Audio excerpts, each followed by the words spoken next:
Hey guys, welcome back to my channel. Pretty quick video for you today because I am in a rush. I got a new bag and I wanted to show it to you. It's by Mulberry and I already have two bags in that style. So I just wanted to sort of explain where it fits in my collection, why I wanted to get it and how that all started, and then also to talk about the colour of this bag because a few friends have said to me, you're demented because you already have that hardware and colour combination, and I just sort of wanted to, so I've got that bag out, the one that my friend thought was similar. So we'll just dive in. So I want to just, before I show you what I got, I'm just going to show you the style and the order I got them in and why I added them. So I got this one in about 2018, I think. And it is the mini zipped Bayswater. There is also now a micro, but this is a good mini bag. It's about the same size as, and I'm going to use this analogy because it's a similar looking bag, but I'm not trying to say that there's parity or they're the same. I would say this is similar to the size of a Birkin 25, and then the next one is like a 30.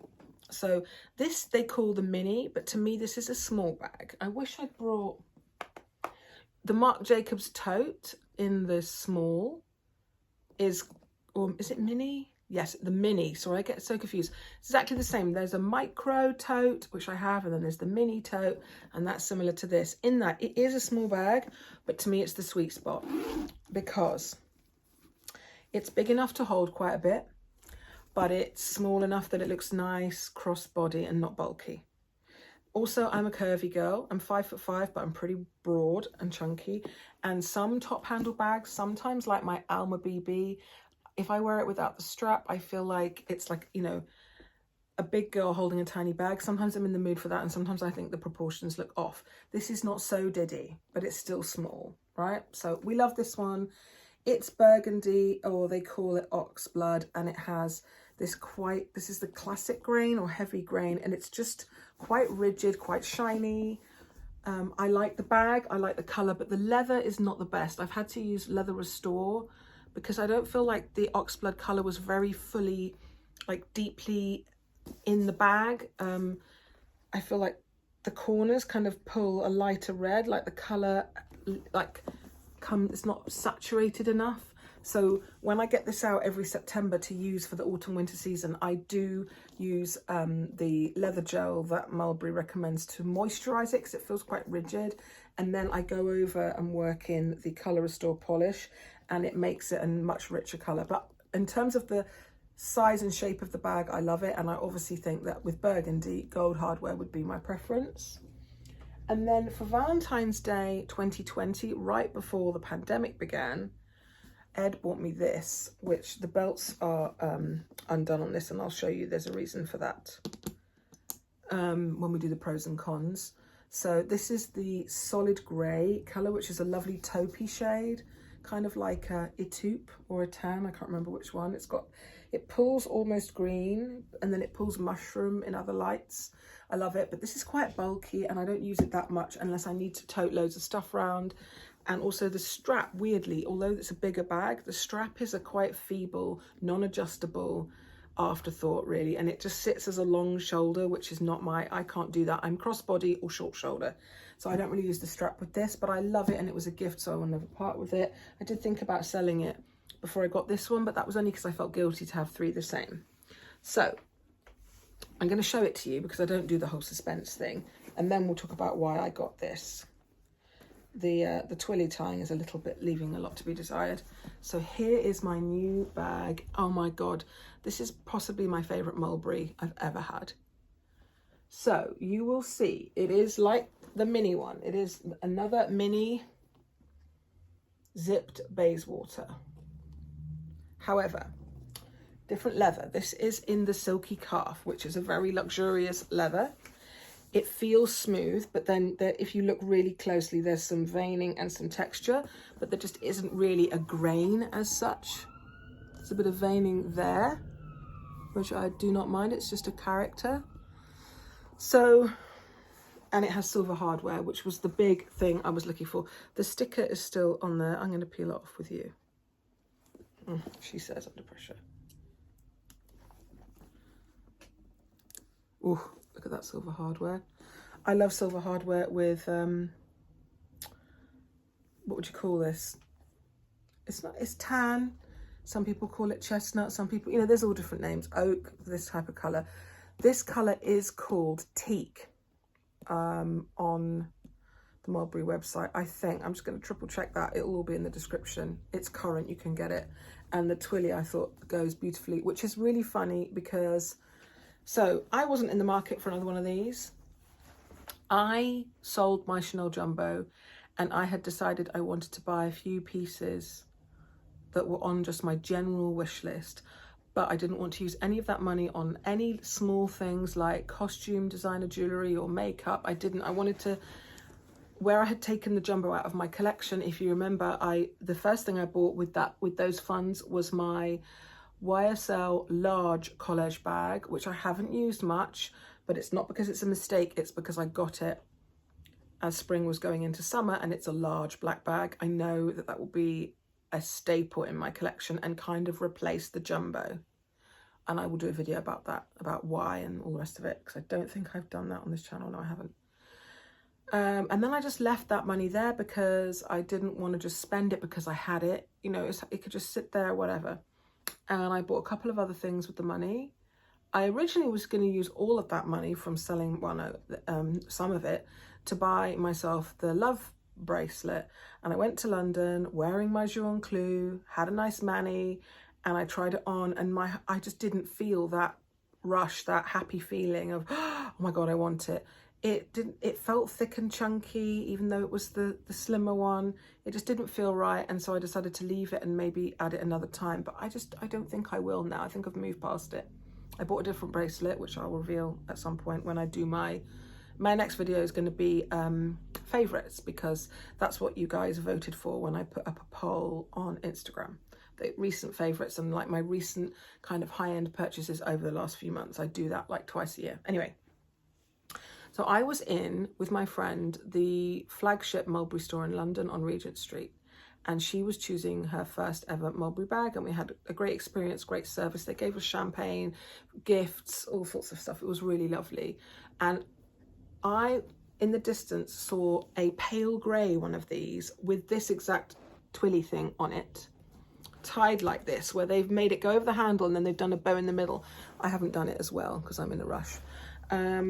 And the pale grey coordinated with this, even like just blended in. It was just so good.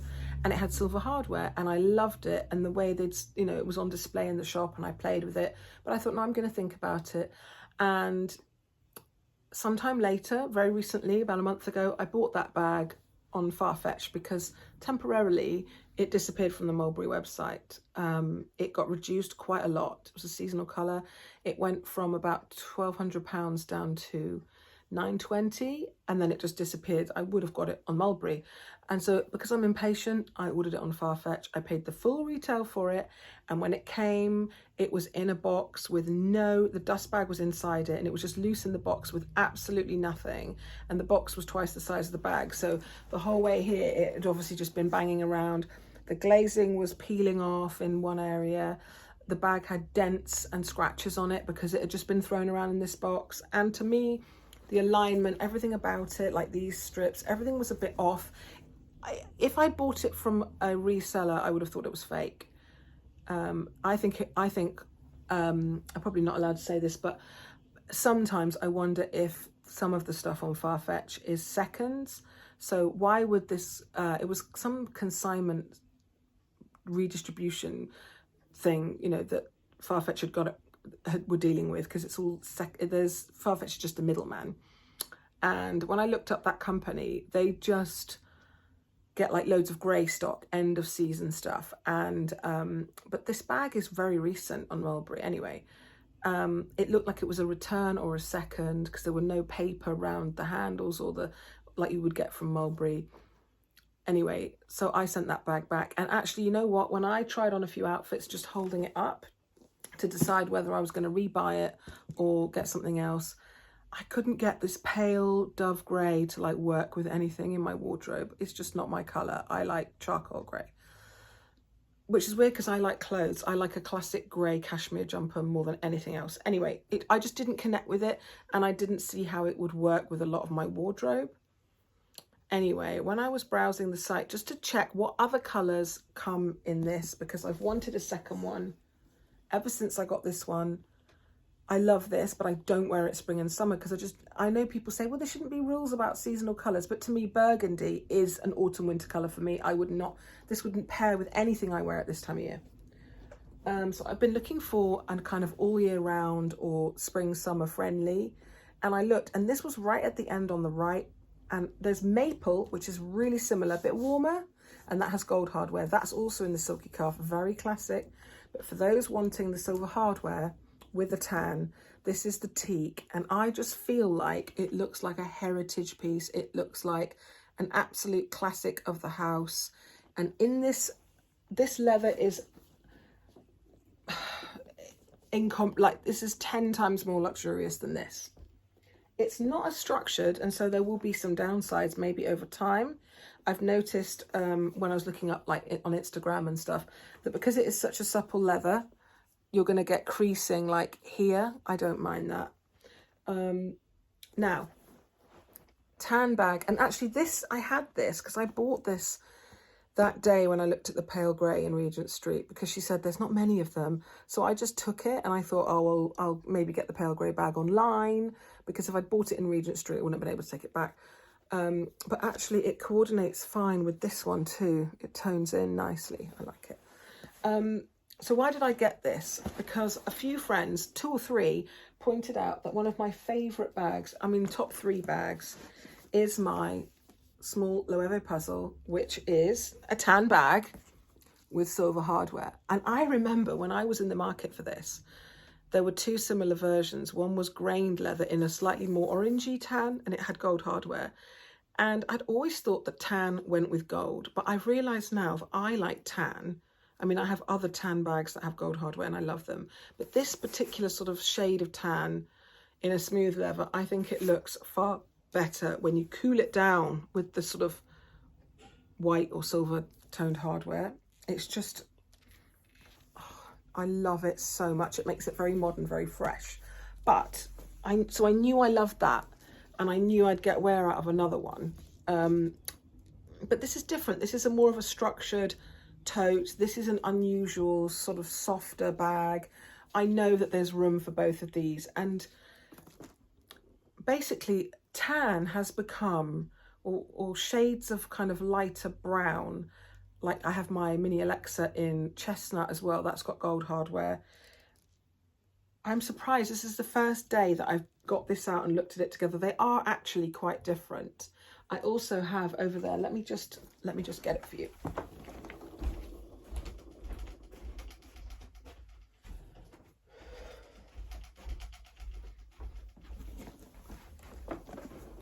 This is my beloved Gucci Soho, and this has got like a kind of light gold hardware. So that's lighter.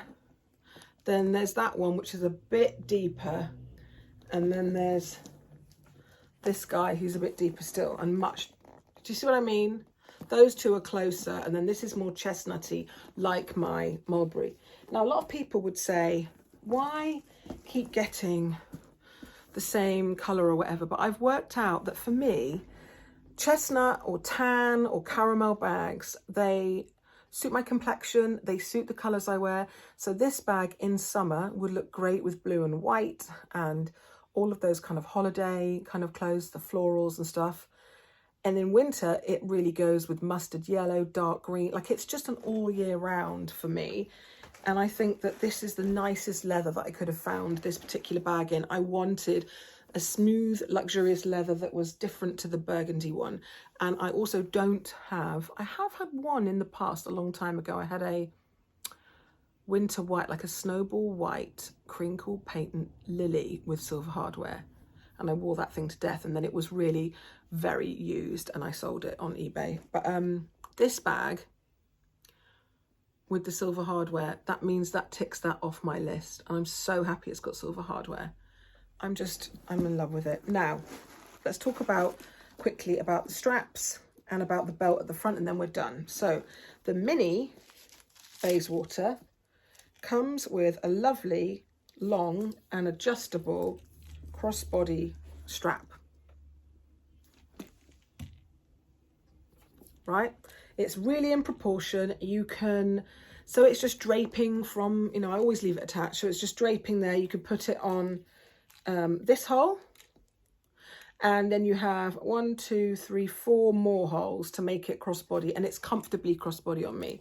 You have to remember that if you're curvy or you've got a big bust or whatever, or you're particularly tall, if you've got a bag with top handles that don't flop down, like my Speedy handles, they fold down and you get a bit more room.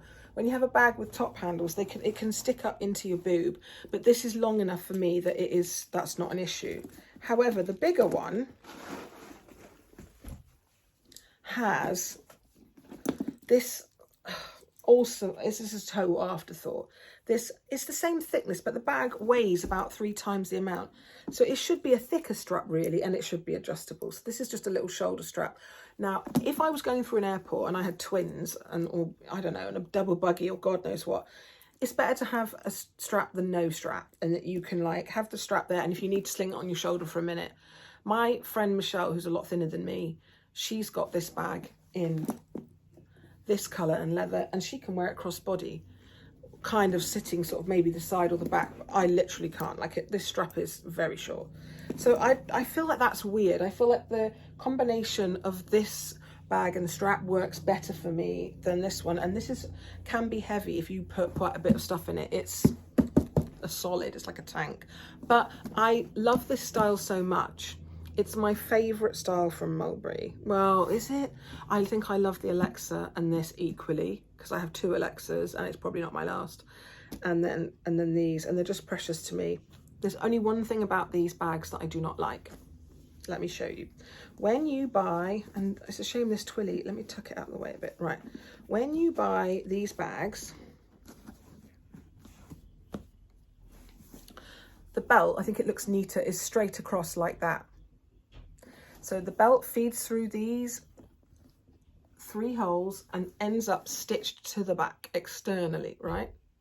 And with stretching or whatever, what ends up happening, and bear in mind this bag's hardly been used, they end up like this, which looks like a battle axes kind of symbol, where the 2 things, I don't like that. And it's almost a deal breaker. Like, I'm going to take this bag to Mulberry and I'm going to ask if they can trim this slack. They'll probably have to unpick it all here and pull it through. I mean, there's a good few centimetres that they could get rid of and make it like this again. In the meanwhile, I just have been wearing it in this kind of undone way, and then it doesn't bother me. It's when they cross over and these things point down. And I know you're going to be like, B, for God's sake, but I just don't like it, right? So I'm going to ask Mulberry if they can do anything about that. And if they can't, I'll just use it like this. And then weirdly on this one, it doesn't bother me when it does it a tiny bit. And also this is dark, so you can't really see unless I do that it's doing that. It just looks neater when it closes. Obviously on a Birkin, you've got the sangles here and then the strap sits. If they didn't, it would probably end up doing the same thing.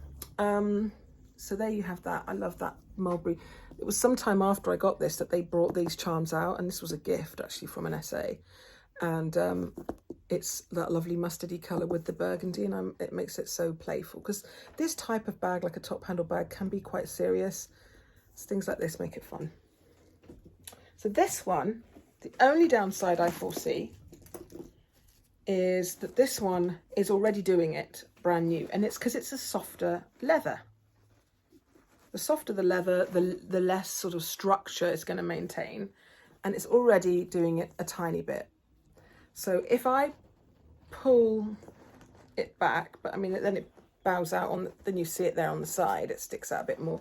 I can make it look flat, but I was certainly not sending this bag back for that reason.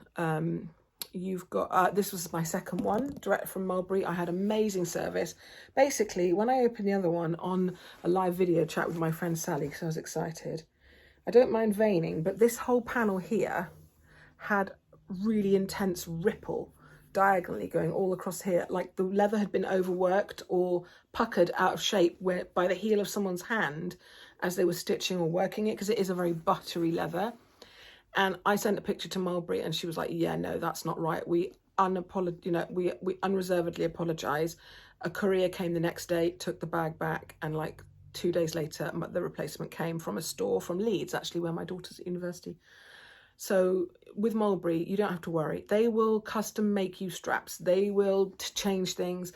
They will replace hardware. If you buy a bag, basically they'll help you with it for nearly forever. After a few years, they might charge you because you're out of warranty, but I've never really had that anyway.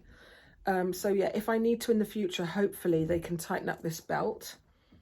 It just means they have to be careful because they don't have to change the holes. They just have to unpick that, trim a bit and restitch it. So yeah, but that's for a few years down the line. I think that's everything I wanted to say. But yeah, my advice is, if you love a style of bag and you know already it works for you, then you're like taking away some of the risk of something not working out. The internet, this community is full of stories about how the resale is really slow, the second-hand market, and also everybody's got less disposable income, so kind of everything's slowed down. Maybe like people are only buying more classic things, less kind of it bags and of the minute things. Some people still will. Make sure that what you buy you really want. I know I will use this because I love this one already, and also I could have bought the pale grey or the dark green or another colour and go, yeah, I don't have that, that's filling a gap in my collection. But I've realised that all of that stuff about gaps in your collection and having a diverse collection is all kind of a bit of a in theory thing. It's a bit of a myth. Basically, you want things you're going to reach for over and over again and love. And if they are similar to something you already have and use a lot, then there's a big chance that you'll use this a lot too. And remember, if I was wearing this 50 or 60 days a year at least, and I now wear this 30 days a year and I wear this 30 days a year, then both of them are going to live twice as long. You know, the more bags you have that you rotate and really enjoy, it reduces the wear and tear. So although I'm kind of like that minimalism thing, if you had a day bag and an evening bag, you couldn't wear them both for 10 years straight. They would wear out. Anyway, I've got to go. I'm being called because we're going for dinner. But this is my new tan bag. It's my favourite bag colour. Black is not my favourite anymore. Every time I use tan shoes, tan anything, it just makes me happy. So yeah, if you have any questions, leave them down below. And I will see you in my next video. Bye guys.